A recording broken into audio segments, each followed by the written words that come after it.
I think officially. Officially, yeah. Just keep doing what he's doing, and he's focused. He's focused on his music. He's focused on his life. He's focused spiritually, which is what affects all our lives. So that we could be not only good at music, but we can be good. I love to see that come through my music once in a while, and something that reaches into the heart by way of melody or words, lyrics, and emotion and passion, and that it produces something good in somebody else's life, whether it brings them joy and happiness or hope, or a sense of healing, or a sense of, the whole idea of how powerful music is. I saw a movie recently called Alive Inside that really impressed, we both watched it. It really impressed me about it can help bring people back to themselves and bring some healing and recall memory. And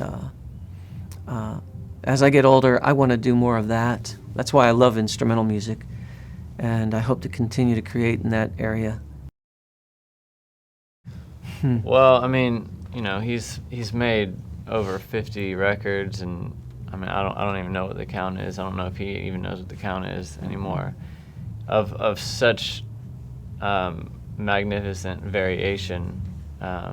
Every piece of work has its own quality, and it has its own message. And we talk a lot about what, as he was preparing for this next record, and he wanted to be a vocal record, and he's like I've done so much. I feel like I've kind of done it all, but you can always, I think I tried to just encourage him to just because everybody has their own opinion, and everybody in life is going to tell you what they think you should do. And I think that's going to happen to you regardless of what field you're in. Everyone has their own opinion.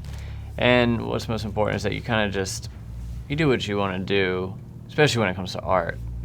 And just if it makes you happy, if it really is motivating to you, if you feel driven to do this type of project,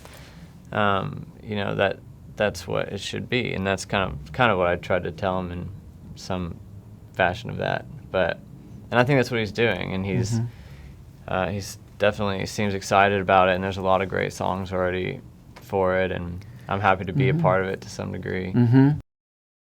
Well, I'd been using Elixir strings for probably 6 years solid, and it was all I and my band used on the road. And at some point I came home and he was like, I gotta go buy a set of strings. I was like, what? I was like, you're Phil Keaggy, you don't need to buy strings.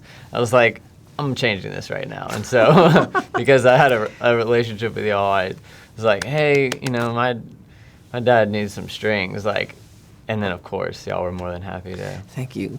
Yeah, but somebody, I don't feel like I should get free strings, but if anybody should get free strings, it's this guy. So. Yeah, I'm using them, on acoustic and electric, and they're just wonderful. And I've been using them for about 10 years, pretty steady since then. And I used to buy them because they were still a great buy because they last longer than any other strings that I've tried. In fact, I think the ones on my acoustic now are about 3 weeks old, and they still sound as fresh as the day I put them on, which really impresses me. I love the tone, the feel. And so, thanks so much, Elixir. Thank you for that.